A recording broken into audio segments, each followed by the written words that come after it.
Ya itu tadi Pak, pertama pertumbuhan ekonomi ya.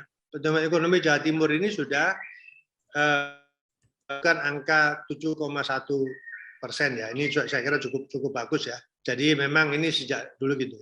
Terus kedua, di sektor pertanian ya, alhamdulillah Jawa Timur juga masih termasuk sebagai lumbung ya, lumbung pangan ya, termasuk Jawa Tengah juga ini. Nah, dari sektor pertanian kita masih stabil ya. Jadi kehidupan pertanian ini bahwa stok pangan kita ini juga tetap terkendali, bahkan kita bisa memberikan surplus atau bisa memberikan pada daerah lain. Baik di sektor pertanian, peternakan, ini kita masih jalan.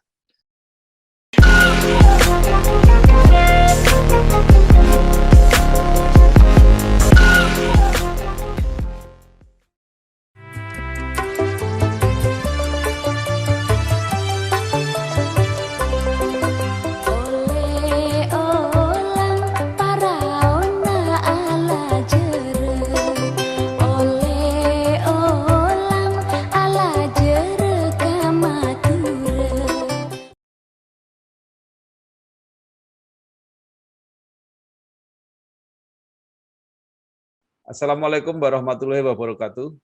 Bersama saya Bambang Sadono di channel Inspirasi untuk Bangsa. Mudah-mudahan channel ini benar-benar bisa memberi inspirasi, motivasi, edukasi, informasi, dan syukur bisa membantu mencari solusi.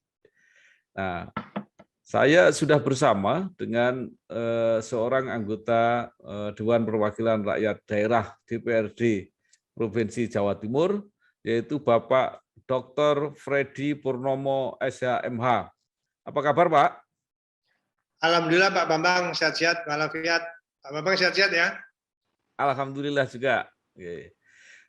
Pak Freddy, dalam suasana Hari Jadi Provinsi Jawa Timur yang ke-76, jadi tepatnya 12 Oktober 2021, mungkin masyarakat atau pemerintah Jawa Timur membutuhkan saran dan masukan agar jalannya pemerintahan menjadi lebih sehat dalam mencapai target-target capaiannya.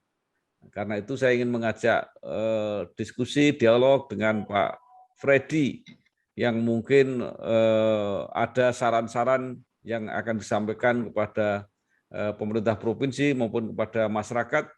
Jadi menurut Bapak, apa saja yang saat ini perlu diperbaiki di pemerintahan Provinsi Jawa Timur atau mungkin di masyarakat dalam usianya yang 76 tahun ini. Silakan Pak Freddy. Terima kasih Pak Bambang. Assalamualaikum warahmatullahi wabarakatuh. Pertama, saya mengucapkan selamat, istilahnya dalam kondisi walaupun kita menghadapi suasana prihatin, tetapi semangat tetap harus kita jalankan Pak Bambang. Ya. Terkait dengan masalah Jawa Timur menyongsong 76 tahun usia kelahirannya. Kebetulan suasana ini kan masih dalam suasana sangat memprihatinkan ya. Bukan hanya Jawa Timur, bukan hanya Indonesia, tapi secara globalnya adalah dunia ya. Sudah hampir 1,5 tahun kita menghadapi problematika masalah pandemi COVID-19 ya. Intinya itu. Ya. Nah, Jawa Timur memang dalam suasana akhir-akhir ini ya, khususnya dalam rangka menghadapi pandemi COVID-19 ini termasuk siklusnya juga cukup tinggi Pak Bambang ya. Khususnya untuk menghadapi pandemi ini memang kita sepakat ya antara pemerintah sebagai penyelenggara pemerintah dengan DPRD, dana untuk APBD ya refocusing anggaran memang ada sekitar 11% ya dari 34,5 triliun itu yang 3,7 triliun ya, itu kita siapkan untuk mengatasi persoalan pandemi. Nah, mudah-mudahan ini bisa teratasi ya.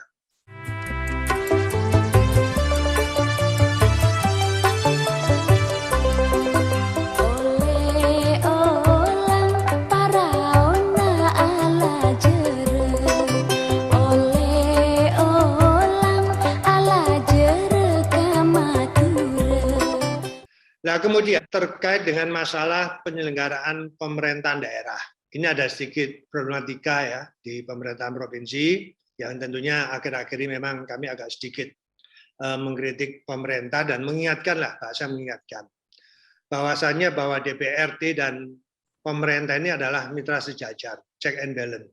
Bukan atasan, bukan bawahan, tapi adalah mitra sejajar sama-sama sebagai penyelenggara pemerintah, sebagaimana yang diamanahkan di dalam Undang-Undang 23 tahun 2014. Seiring dengan perjalanan pemerintahan Jawa Timur, tentunya roda organisasi juga tidak boleh stagnan, ya, walaupun ada pembatasan dan juga ada keterbatasan, ya.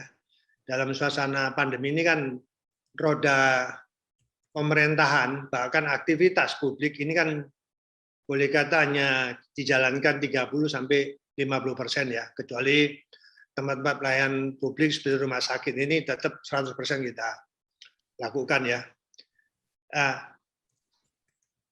Beberapa waktu lalu memang Gubernur Jawa Timur, Bu Khofifah ini terpapar COVID ya, 2 kali beliau terpapar COVID. COVID ya, dia isoma ya, tentunya kita berdoa tetap beliau sehat, tetap eksis lah.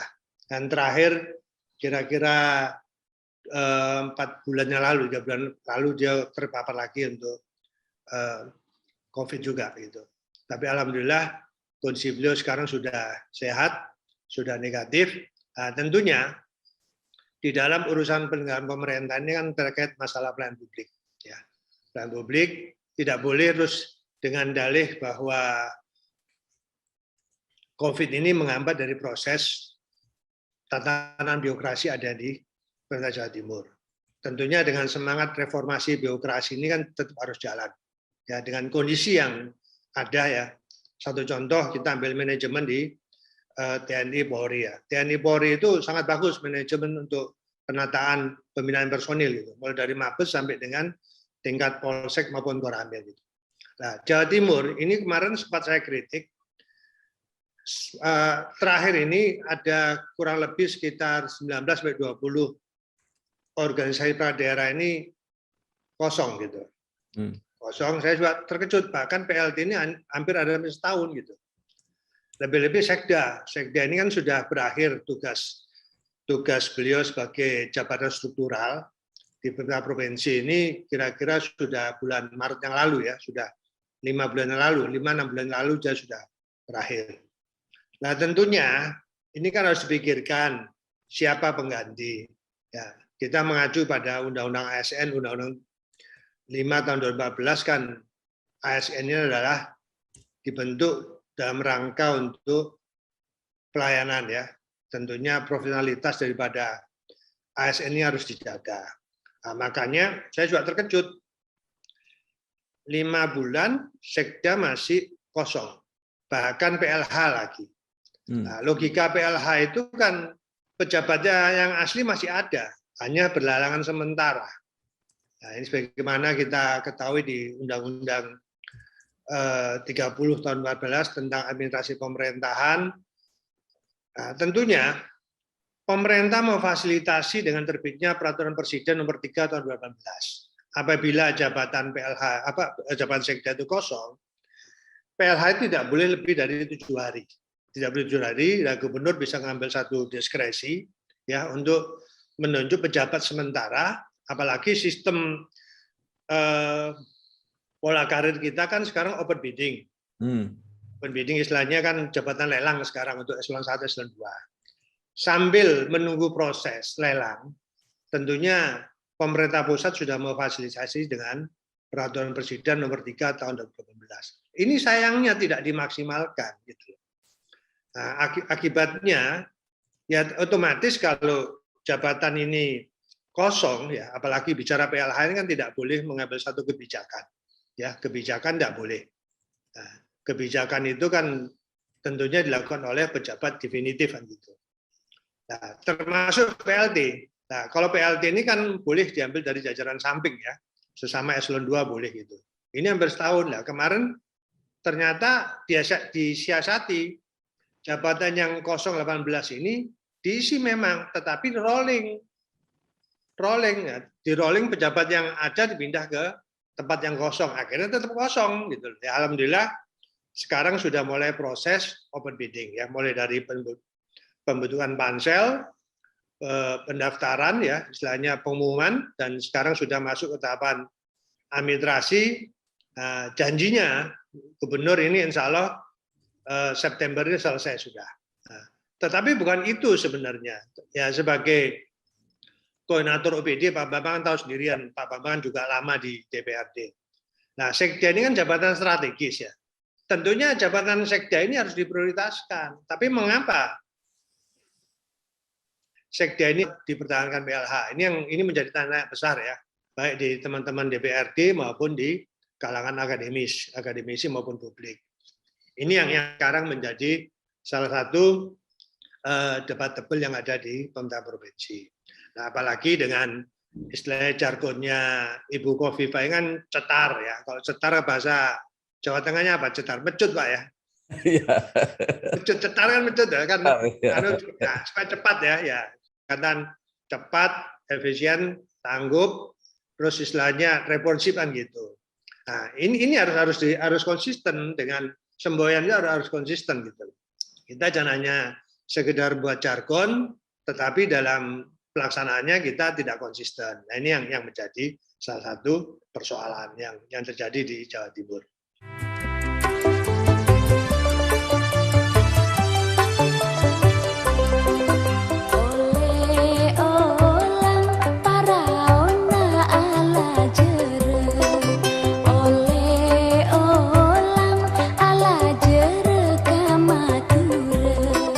Pak Freddy, Tapi insya Allah, ya Pak, monggo. Apa dampak yang sudah terjadi akibat pengisian jabatan yang terlambat itu? Ya sebenarnya secara birokrasi juga menghambat proses penyelenggaraan pemerintahan. Ya, kita tahu bahwa Jawa Timur ini sampai dengan akhir bulan Juni kemarin serapan anggaran hanya 30%, Pak Bambang. Itu sudah masuk catur bulan kedua. Nah, bayangkan 30% kan sangat memprihatinkan ya. 30% gitu loh. Nah, apalagi bulan Agustus ini, bulan Agustus ini sebenarnya sudah masuk tahapan pembahasan PAPBD ya. Nah, tetapi ini baru selesai juga terkait revisi Perda RPJMD. Nah, ini menunggu lagi. Sekarang masih difasilitasi di Kemendagri. Nanti setelah selesai fasilitasi baru masuk ke tahapan untuk usulan perubahan APBD. Ini terlambat. Biasanya Agustus itu sudah selesai, terus nanti sudah didok ya akhir Agustus, September sudah masuk ke PPAS untuk RAPBD 2022.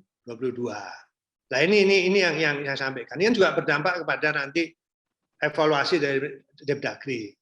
Kalau pembahasan APBD tidak tepat waktu, itu tentunya kan ya bahasanya kan bonus apa istilahnya stimulus yang dari APBN kan boleh kata juga akan lepas nanti Pak Bambang. Ya. Pak Bambang Perso juga toh. Nah ini yang kita khawatirkan gitu. Nah, seberapa besar mau kecilnya APBD ini kan juga bermanfaat di dalam sektor pembangunan di semua bidang. Ini yang ada di Jawa Timur. Makanya kami sebagai penyelenggara pemerintah, DPRD ini kan juga sebagai penyelenggara pemerintah provinsi. Nah, kami ingatkan para gubernur gitu loh. Kita kerja bareng ya. Kesalahan gubernur atau keterlambatan dari penyelenggaraan pemerintah atau serapan anggaran kan tidak semata-mata tanggung jawab gubernur, tapi tanggung jawab bersama antara gubernur dan DPRD. Nah, ini yang saling mengingatkan. Ini yang saya sampaikan. Itu satu sisi.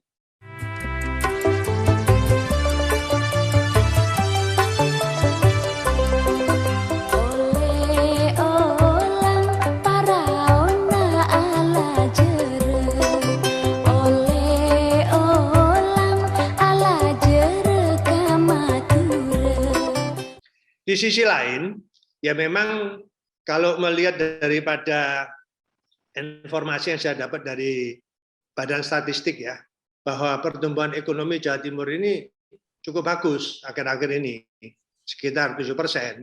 Saya juga jadi bertanya, saya ini kan bukan ahli di bidang ekonomi ya, bidang ekonomi ya. Saya lihat dari PPKM yang sudah dikeluarkan oleh pemerintah sudah hampir 2 bulan ini ya, lebih-lebih pandemi ini sudah hampir 1,5 tahun. Selama PPKM ini kan boleh kata roda ekonomi kan berhenti, Pak Bambang. Ya. Nah, saya tidak tahu dari sektor apa. Memang kalau menurut info yang saya dengar dari teman-teman pengusaha, ekspor Jawa Timur ini termasuk masih stabil, ya, ekspor Jawa Timur masih stabil. Nah, disitulah munculnya namanya ada perputaran atau mungkin kondisi iklim ekonomi yang tetap berjalan gitu. Tetapi dari sektor istilahnya hulu ini ya, yang ada di pelaku-pelaku usaha lokal ini kan ya boleh katakan sudah berhenti, saya katakan berhenti. Ya, Pak Bambang tahu sendiri itu, saya kira bukan hanya Jawa Timur, saya kira Jawa Tengah maupun nasional gitu. Nah, ternyata pertumbuhan ekonomi itu muncul memang sektor ekspor kita ke luar negeri ini masih jalan gitu. Ini yang akhirnya menimbulkan dampak positif di dalam sektor ekonomi di Jawa Timur. Ini Pak Bang. Tapi dari sisi lain ya, saya terus terang aja dampak pandemi sangat terasa sekali ya, terutama dari semua sektor ya, baik pendidikan ya. Sekarang saya lihat pendidikan ini juga ya agak tersengot-sengot juga. Tetapi alhamdulillah dengan sekarang teknologi sudah canggih, ya tentunya dengan sistem daring ini juga tidak perlu berhentilah pendidikan gitu ya. Saya pun juga masih mengajar Pak Bambang ya. Saya ngasih kuliah juga ya, alhamdulillah mahasiswa saya masih cukup banyak juga gitu. Masih cukup banyak gitu. Dan saya lihat mereka masih sregep juga untuk meraih prestasi. Ini dari sisi pendidikan. Nah, dari sisi indeks demokrasi ini saya cerita juga. Saya juga agak prihatin. Demokrasi Indonesia ya, Jawa Timur sekarang ini menurun drastis ya. Kemarin di periode kemarin memang Jawa Timur masuk 5 besar, bahkan 8 besar ya. Bahkan sempat juga 30 besar gitu. Tapi terakhir-terakhir ini kita masuk 8 besar. Tapi indeks kita ini sekarang turun. Indeks demokrasi Jawa Timur turun. Ya, saya tidak tahu apakah ini dampak dari euforia politik yang ada di tingkat nasional yang berdampak dengan di Jawa Timur gitu. Nah, sekarang kan bahasa kan pokoknya nurut aku yang gitu, pokoknya gitu lah. Akhirnya yang dikatakan demokrasi ini juga menjadi salah satu hambatan juga gitu. Ya, kita tahulah, kita enggak perlu. Ya, tapi kalau kita sebagai seorang akademisi, kita menyikapi tidak semua sikap pemerintah itu jelek ya, tetapi ada hal-hal yang memang harus kita kritisi. Kritisi bukan karena kita tidak suka dengan pemerintah, tetapi kritisi kita mengingatkan ada prosedur demokrasi yang harus kita bangun ya, sesuai dengan semangat reformasi. Itu yang pertama. Kedua, ada demokrasi yang kita bangun tentunya dengan regulasi yang sudah diatur di dalam perundang-undangan kita ya. Nah, ketiga ya kita tentunya harus menghormati hak-hak individu ya dalam menyampaikan pendapat. Tidak boleh hak individu itu dipasung ya. Nampaknya kan sekarang ini ya bukan terus dalam artian sekarang sangat pesatnya medsos ini seolah-olah tidak terkontrol ya. Yaitu sudah konsekuensi daripada perkembangan teknologi yang ada di negara kita gitu. Nah, sejauh itu tidak fitnah, tidak provokatif ya. Tentunya pemerintah juga harus bisa mengendalikan dengan striksitas aturan-aturan yang tentunya tidak saling memasukkan hak individu dan juga kepentingan bangsa dan negara kan gitu Pak Bambang. Ya. Nah, 3 hal itu Pak Bambang yang kita rasakan sekarang ini.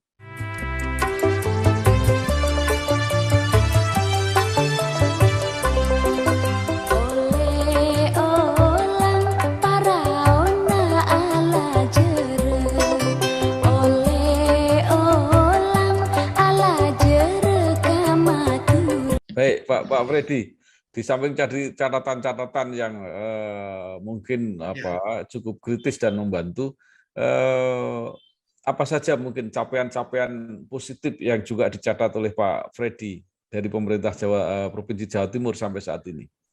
Ya itu tadi Pak, pertama pertumbuhan ekonomi ya.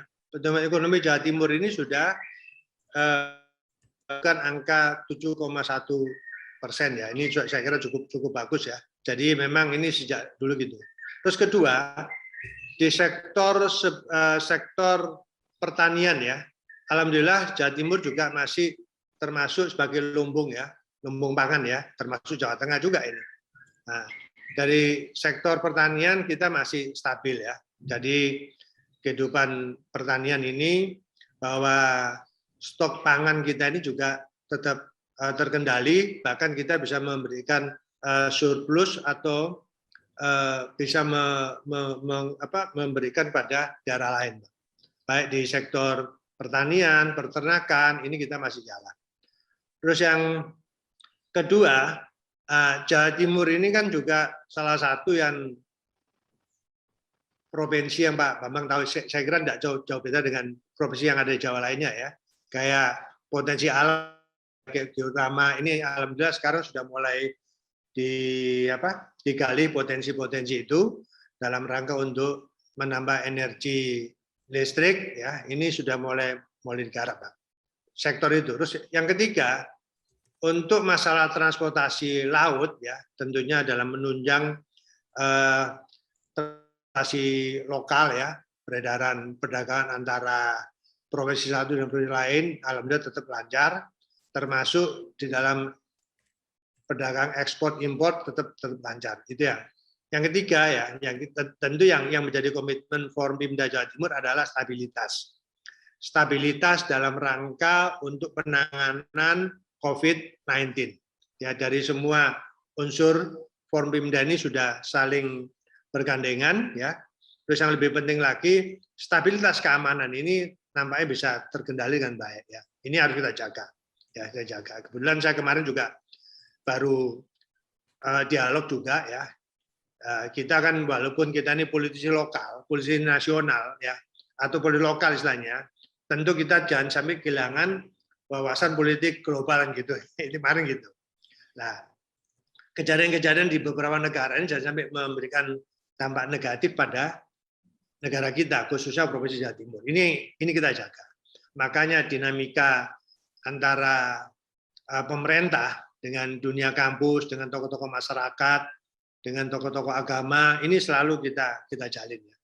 Hal ini juga sudah kami sejak kami menjadi ketua Komisi A ya, Pemerintah Bidang Hukum, adanya sinergitas antara DPR, eksekutif, termasuk lembaga vertikal di Jawa Timur, termasuk elemen masyarakat, baik tokoh masyarakat, agama, ini selalu kita komunikasi ya. Jadi apapun kondisi ya, kita tetap harus memfasilitasi adanya sinergitas. Kalau dulu bisa tatap muka dalam satu ruangan, tetapi forum-forum ini bisa kita fasilitasi dengan model daring seperti sekarang ini. Ini berjalan. Jadi komunikasi ini tetap kita lakukan ya. Terutama kita juga untuk bisa memonitoring keadaan situasi kondisi yang ada di Jawa Timur, terutama di wilayah kabupaten kota ada Jawa Timur. Kan ini wilayah kita juga gitu.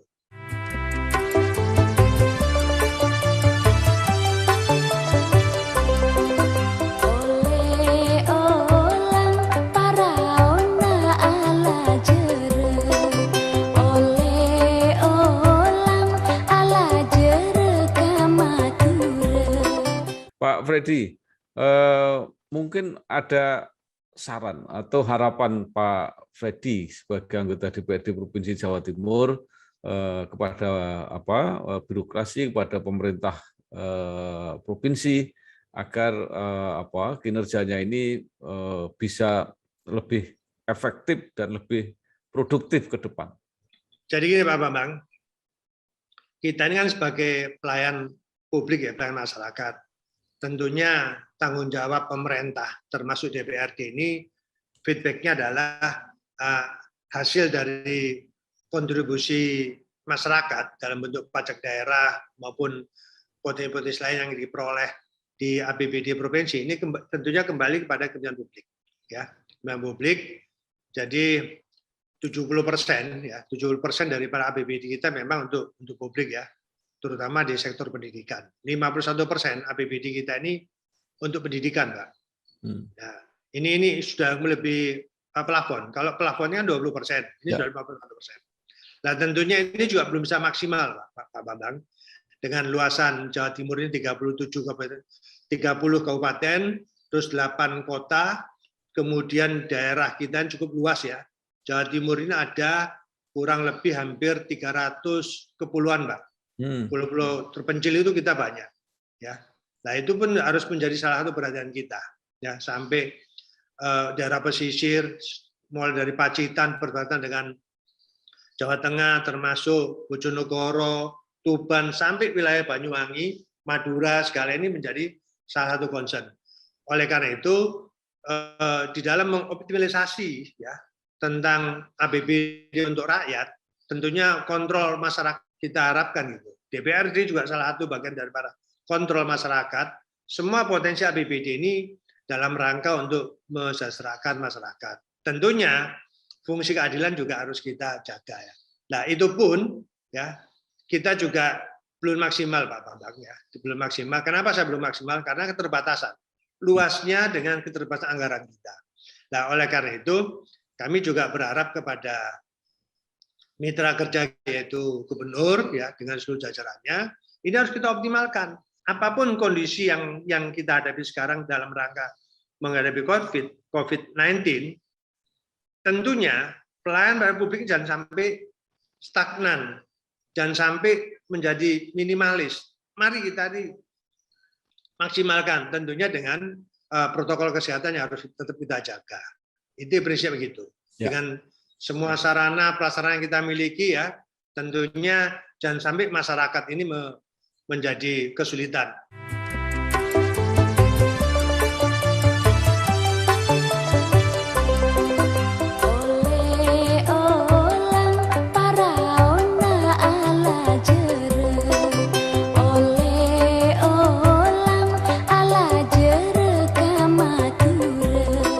Memang terus saja Pak Bambang, selama pandemi COVID ini angka kemiskinan di Jawa Timur juga sedikit naik gitu ya. Kalau dulu angka kemiskinan kita relatif kecil, sekarang sudah mulai merangkak naik juga. Ini faktornya bukan karena potensi APBD kita, tetapi karena siklus ekonomi yang ada di wilayah Jawa Timur ini juga menjadi salah satu faktor hambatan ya dengan PPKM ini ya, mau nggak mau gitu. Oleh karena itu ya alhamdulillah antara pelaku usaha termasuk teman-teman di DPRD termasuk tokoh masyarakat ini bisa bersinergi. Kami banyak dibantu Pak oleh para pelaku usaha ya, khususnya dalam rangka untuk mempercepat vaksinasi COVID ini Pak. Ini ya alhamdulillah kita sudah cukup besar ya. Dari jumlah masyarakat Jawa Timur 40 juta, ini sudah bisa mencapai kisaran 15-16 juta. 16 juta. Memang relatif belum sampai target ya, termasuk untuk vaksin yang kedua. Pak. Ini kerjasama dari semua pihak, akademisi, pelaku usaha, termasuk ya khususnya pemerintah sendiri, Pemda, sudah yang penting selamatkan dulu nyawa manusia, itu prinsip. Dengan prosedur yang sudah ditetapkan oleh tim penanggulangan COVID, Pak. Ya.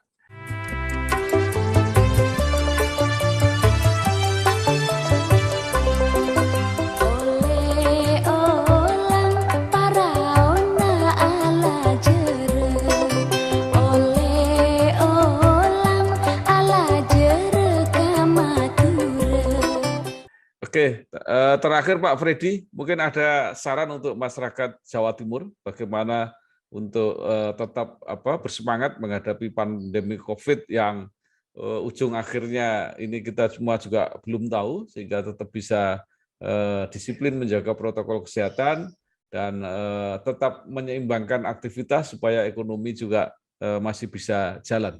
Monggo Pak. Baik Pak Bambang, tentunya kami hanya mengajak seluruh lapisan masyarakat ya, baik pemerintah, semua tokoh masyarakat, semua masyarakat Jawa Timur ya, tanpa memandang ras, tanpa memandang pangkat maupun jabatan, bahwa pandemi COVID-19 ini bukan ulah daripada manusia. Ini adalah memang kalau saya bilang takdir ya. Ini sudah problem internasional, problem global, makanya prokes ya, program kesehatannya harus betul dijaga. Nah, apapun aktivitas tetap harus jalan, jangan saya meninggalkan protokol kesehatan. Nah, pemerintah sudah berikhtiar, pemerintah sudah berusaha baik dari tingkat pusat maupun provinsi dan daerah Kabupaten Kota Jawa Timur, ini saling gotong royong, saling bergandengan, kita akan memaksimalkan untuk menangani wabah COVID-19 ya yang ada di Jawa Timur ini. Oleh karena itu saya hanya berharap pada pemerintah khususnya dan masyarakat umumnya, mari kita sama-sama mematuhi menjadi himbauan daripada pemerintah, baik pemerintah pusat maupun pemerintah daerah, agar kita tetap mengetahui terkait masalah protokol kesehatan. Nah, apapun juga manusia butuh hidup, manusia butuh makan. Ya tentunya pandai-pandailah kita ini bagaimana untuk menjalankan ekonomi kita ada di seluruh lapisan masyarakat. Khususnya para pelaku usaha ya yang mungkin ada kelebihan rezeki ya tidak usah menunggu ada. Berikanlah amal, ya ini anggap sebagai ibadah ya, rezeki kalian kepada masyarakat tertentu yang membutuhkan uluran tangan bantuan untuk menanggulangi masalah sosial, kehidupan sosial ekonomi yang ada di lingkungan masing-masing. Saling gotong royong, saling tolong menolong, saling peduli ya. Ini bagian daripada harapan kita bersama ya. Dengan sifat gotong royong ya, insya Allah semua persoalan-persoalan yang ada di Jawa Timur bisa diselesaikan. Pemerintah termasuk DPRD tidak tinggal diam. Tetap kita konsisten ya di dalam menangani persoalan-persoalan masalah pandemi ada di Jawa Timur. Tetapi tentunya saya juga berharap masyarakat juga harus peduli ya. Bahasanya ya peduli itu dalam artian ya patuhi segala protokol kesehatan yang sudah disampaikan oleh pemerintah. Pemerintah tidak bermaksud untuk menjerumuskan masyarakat ya. Ini memang problem. Ini problem sosial, problem kesehatan ya. Ibaratkan musuh itu kita tidak kelihatan ya. Nah, oleh karena itu yang bisa menghadapi problem ini adalah yang awalnya adalah dari diri kita masing-masing ya. Pemerintah sifatnya hanya memfasilitasi ya, tentunya juga memberikan stimulus di dalam penanggulangan pandemi Covid ini. Nah, lebih-lebih saya berharap pada masyarakat publik ya, tentunya yang sekarang ini masih ogah-ogahan untuk divaksin, ya proaktif lah, ya proaktif ya. Saya orang awam ya, tetapi saya kira niat baik pemerintah ini harus kita hormati ya, bahwa vaksin ini sudah menjadi salah satu bagian daripada niat pemerintah. Oleh karena itu saya berharap kepada seluruh masyarakat yang belum divaksin, mari proaktif. Hadir di tempat masing-masing ya, apalagi sekarang fasilitas vaksin ini tidak harus menunggu ke puskesmas, di tempat-tempat umum yang sudah difasilitasi ini bisa dimanfaatkan untuk vaksin. Baik, terima kasih sekali Bapak Dr. Freddy Purnomo, SHMH, anggota Komisi A DPRD Provinsi Jawa Timur. Sudah banyak sekali yang disampaikan, mudah-mudahan ini berguna, bermanfaat untuk kita semua, khususnya untuk pemerintah daerah atau pemerintah Provinsi Jawa Timur dan untuk masyarakat Jawa Timur.